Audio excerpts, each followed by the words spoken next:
Tanawon karon sigon sa akong pagsigig timbang-timbang dihaan ng mga social media, sa mga comments, sa side speakers diri. Ang nagkahiusa karon nga nag-away, Marcos Group o Duterte's Group.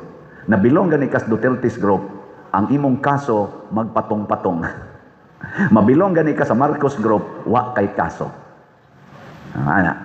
Musulti gani ka against sa Marcos Group, perte ni mong kaso. O mo na nanulti na sila Bato, sila si Marcolita, sila si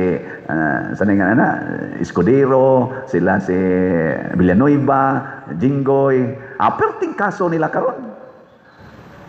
Ana.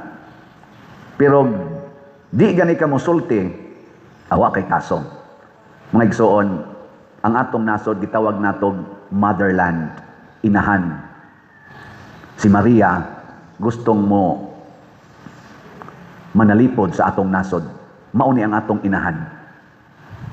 Kung wagtang na ang atong kaugalingnan ug maguba na ni mahugno ning atong nasod tungod aning ilarong away-away, ang hustisya sa atong nasod pakialaman na sa Tagalog, pakialaman, hilabta na sa mga tagalaing nasod ug ang ila ditong hustisya maunay i-impose diri sa atong hustisya.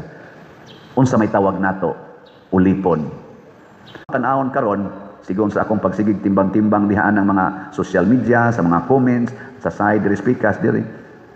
Ang nagkahiusa karon nga nag-away, Marcos Group o Duterte's Group. Nabilong gani kas Duterte's Group, ang imong kaso magpatong-patong. Mabilong gani ka sa Marcos Group, wa kay kaso. Ana. Musulti gani ka against sa Marcos Group, perte ni mong kaso. O mo na nanulti na sila si Bato, sila si Marcolita, sila si Escudero, sila si Villanueva, Jinggoy. Perting kaso nila karon. Ana. Pero di gani ka musulti, awa kay kaso.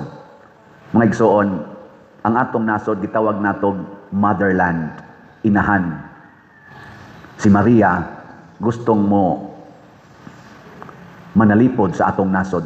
Mauni ang atong inahan. Kung wagtang na ang atong kaugalingnan ug maguba na ni mahugno ning atong nasod tungod aning ilarong away-away, ang hustisya sa atong nasod pakialaman na sa Tagalog, pakialaman, hilabta na sa mga tagalaing nasod ug ang ila ditong hustisya maunay i-impose diri sa atong hustisya. Unsa may tawag nato, ulipon.